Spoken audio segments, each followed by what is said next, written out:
The Black Bat of Lothston. Those arms are of ill repute. Duskendale Captain. Regarding Brienne of Tarth's shield. A Feast for Crows, Chapter 9. Brienne 2.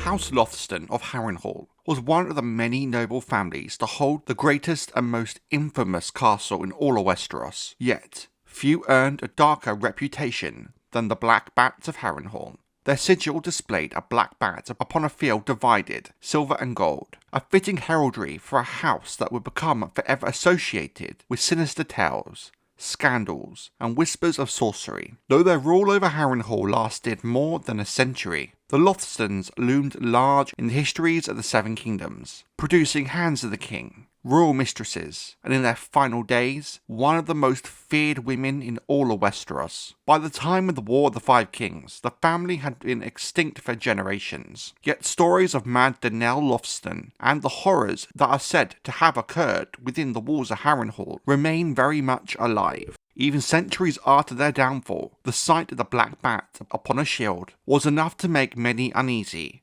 a reminder that some legacies refuse to die.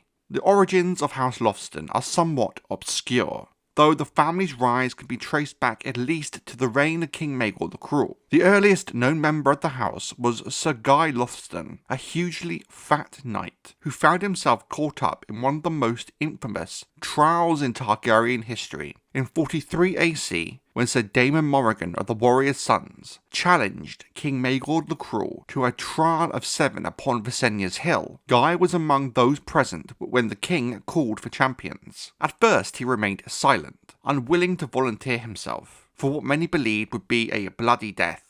Yet, as others stepped forward, including humble men-at-arms, Ser Guy was shamed into joining Maegor's cause. He fought beside the king in a savage battle, though the chroniclers remembered him less for his valour than for the grisly manner of his death. One account claims that when Guy was cut open during the fighting, the remains of 40 half-digested pies spilled out from his belly, a detail so absurd that it has ensured his place in the histories long after greater knights have been forgotten. Though Ser Guy proved the first record of the family, the true founder of House Lothston as we know it was Ser Lucas Lothston, a man whose rise from humble origins would eventually place his descendants among the most powerful lords of the Riverlands. Unlike many noble houses who can trace their lineage back thousands of years, Lucas was the grandson of a humble hedge knight. Nevertheless, his skill, patience, and steady temperament earned him advancement at court. It was in 136 AC, Lord Toromandel, one of the Council of Regents for King Aegon III, appointed him Master-at-Arms of the Red Keep, replacing the disgraced Ser Garth Long. Lucas quickly became a trusted figure within the royal household, winning favour with Prince Viserys Targaryen and the respect of King Aegon III himself. At the time, few could have guessed that this seemingly modest knight would become the next Lord of Harrenhal and establish a dynasty whose name would only be spoken of with fear across the Seven Kingdoms. He found an old shield in the armory, battered and splintered, the chipped paint still showing most of the great black bat of House Lothston upon a field of silver and gold. The Lothstons held Harrenhal before the Whents, and had been a powerful family in their day, but they died out ages ago, so no one was likely to object to him bearing their arms. The thoughts of Jaime Lannister, A Storm of Swords, Chapter 44, Jaime 6. In 149 AC, House Lothston's fortunes changed forever because of a young noblewoman named Falena Stokeworth. Having come to court during the reign of King Aegon III, Falena had spent much of her youth among the nobles of the Red Keep. As a girl, she had played with Queen Rhaenyra Targaryen, though she was perhaps best remembered for an unfortunate accident during the period surrounding the Maiden's Day Ball, where she broke her leg falling down the serpentine steps of the Red Keep. Some would later suggest this incident may have been orchestrated by Lord Unwin Peake, the Hand of the King, who was determined to secure the throne for his own daughter. Whether true or not, Falena recovered from her injuries and remained a familiar presence at court. Her true significance emerged years later. In 149 AC, Falena became the mistress of the young Prince Aegon Targaryen, the future King Aegon IV. The prince was only 14 years old at the time, and it was said that Falena was the woman who made him a man. The affair continued for several years until a knight of the King's Guard discovered the pair together in bed. Determined to end the scandal, Aegon's father, Prince Viserys, intervened. Rather than punish either party, he arranged for Falena to marry Ser Lucas Lothston and persuaded King Aegon III to grant Harrenhal to the newlyweds. The previous rulers of the castle, House Strong, had perished during the aftermath of the Dance of the Dragons, leaving the great fortress without a lord. Thus, through a combination of royal favour, political necessity, and royal indiscretion, House Lothston became the sixth noble family to rule Harrenhal. Yet removing Falena from court did not entirely solve the problem. Over the following years, Prince Aegon reportedly made frequent visits to Harrenhal, fueling rumours that his relationship with Falena had never truly ended. In 164 AC, Falena gave birth to a daughter, Jeyne Lothston. Officially, and for all intents and purpose, she was the child of Lord Lucas, but of course there were whispers persistent throughout the realm that the girl's true father was Prince Aegon himself. Whether those rumours are true can never be known, but they would return to haunt House Lothston years later, after Aegon finally ascended to the throne as king.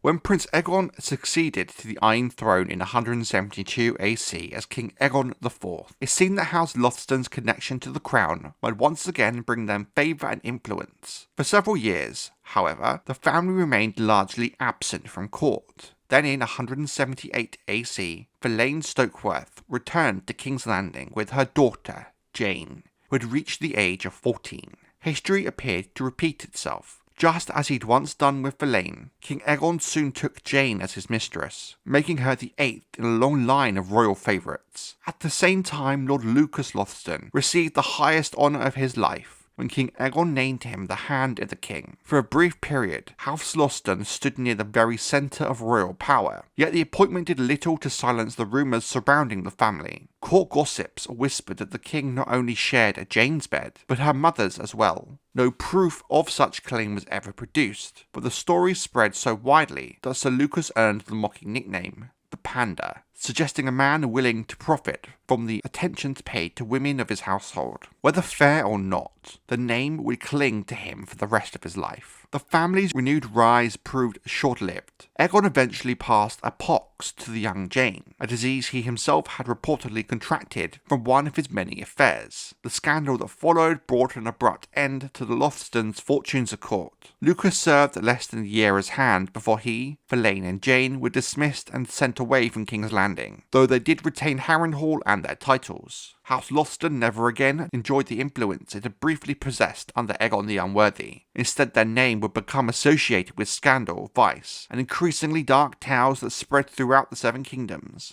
in the generations that followed. As the years passed, House Lothston's reputation grew steadily darker. While many noble families earned renown through great victories, wise rulers, or loyal service to the crown, the Lothstons became remembered for scandal, betrayal, and cruelty. Centuries later, when Sir Illiford the Penniless spoke of the family, he recalled not their achievements, but the shameful deeds associated with their name. Amongst those singled out was Lord Lucas the Panderer and his son, Manfred Lothston, better known as Manfred of the Black Hood. Even in death, their reputation remained so infamous that travellers were warned against displaying the black bat of House Lothston. Unfortunately, the surviving records tell us little about Manfred himself. What they do reveal is hardly flattering. Like his father, he was remembered as a man of ill repute, and tales of his misdeeds endured long after House Lothston vanished from the histories of the Seven Kingdoms. Another member of House Lothston was a different Lord Manfred Lothston, who lived during the reign of King Daeron II, who gained notoriety during the First Blackfyre Rebellion. According to Sir Eustace Osgrey, Manfred initially sided with Daemon Blackfyre, before ultimately betraying him. Whether this account is entirely accurate is impossible to know, but the story does further reinforce the perceptions of the Lothstons as an unworthy and dishonourable line. Even the family's bastards found their ways into the histories of Westeros. One unnamed bastard son, remembered as only the Bastard of Harrenhal, achieved some fame on the tourney field. In 193 AC, he competed in a great melee in King's Landing, where he was defeated by the hedge knight Sir Arlan of Pennytree. Though little else is known about the bastard, the encounter proved memorable enough that decades later, Prince Baelor Breakspear would cite it when questioning a young Sir Duncan the Tall at Ashford Meadow. It is a small detail, yet one that demonstrates how House Lothston remained a recognisable presence in the realm during the years leading up to the Blackfyre era. By the dawn of the 3rd century, after Aegon's conquest, stories of dark deeds and questionable loyalties become firmly attached to the Black Bats of Harrenhal. Whether deserved or exaggerated, such tales created an aura around House Lothston, unlike any of the other families to hold the great castle. Yet even these grim stories would eventually be overshadowed by the woman who became the house's final ruler, for it was under Lady Danelle Lothston, remembered to the histories as Mad Danelle, the family passed from scandal to legend. Mad Danelle Lothston herself rode forth in strength from her haunted towers at Harrenhal, clad in black armour that fit her like an iron glove, her long red hair streaming. The thoughts of Sir Duncan the Tall, the Mystery Knight.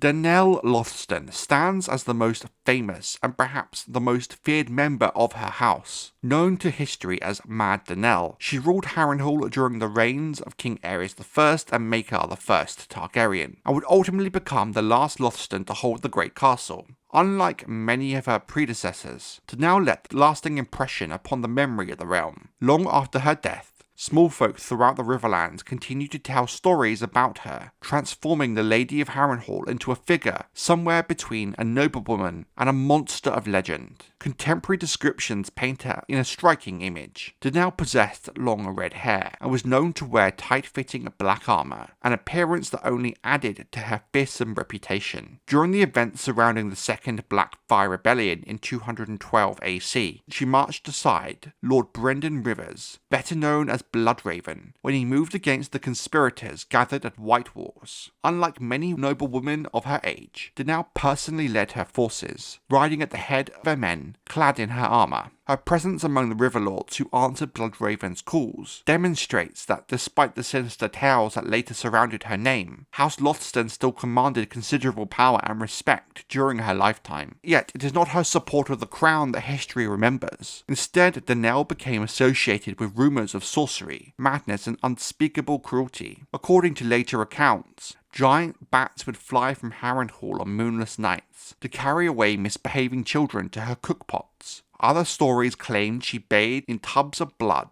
or presided over feasts where human flesh was served. Whether any of these tales contain a grain of truth is impossible to say. Like many stories connected to Harrenhal, the line between fact and folklore has long since become buried. Nevertheless, the presence of these legends speaks to the fear Danelle inspired, both during her lifetime and in the generations that followed. The stories became darker still during the reign of King Maekar I.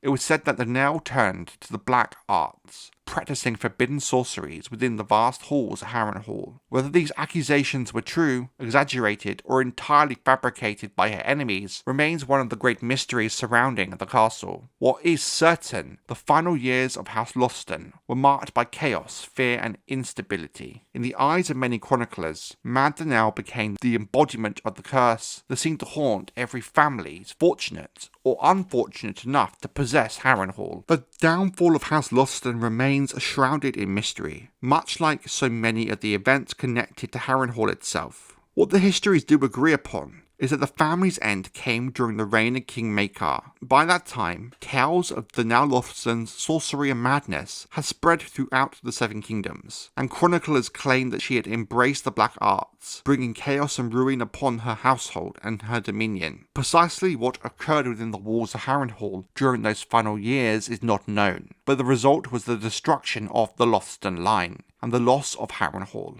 The last of House Lothston was eventually slain, though the circumstances surrounding their death have been lost to history. One surviving an account claims that an ancestor of Sir Illithar the Penniless played a role in bringing down the Lothstons, a deed that his descendants will continue to remember generations later. Whether the final confrontation was the accumulation of a rebellion, a private feud, or a larger effort to remove the Lothstons from power is impossible to know. Like many of the darkest chapters in Harrenhal's history, the truth has long since faded into legend. With the extinction of House Lothston, Harrenhal passed once more to a new family. The beneficiaries were House Whent, knights who had previously been in service to the Lothstons before helping to overthrow them. In doing so, the Whents became the next house to discover the burden that came with ruling the greatest castle in Westeros. As had happened with so many families before them, the blackened towers of Harrenhal outlasted its rulers, waiting patiently for yet another line of lords to claim its halls. Yet while the Lothstons vanished, their reputation endured. Centuries later, travellers still spoke of Mad Danelle with fear, with stories of giant bats carrying off the disobedient away to Harrenhal. When Brienne Tarth carried a shield bearing the Black Bat of House Lothston, more than one person reacted with unease, remembering the grim stories associated with the family. Even Lord Peter Baelish would later cite the extinction of the house as proof of the misfortunes that seemed to follow every lord who claimed Harrenhal. The memory of Mad Danelle proved particularly difficult to escape. Jaime Lannister recalled stories of the Lady of Harrenhal bathing in blood and presiding over the feasts of human flesh, while generations of Riverlanders repeated similar tales around hearthfires and tavern tables. Whether Danelle was truly a sorceress, a madwoman, or merely a victim of centuries of exaggeration will likely never be known. What is certain is House Lothston left behind a legacy unlike any other family to rule Harrenhal. While many houses sought glory, honour and greatness, the Black Bats of Harrenhal achieved something far rarer.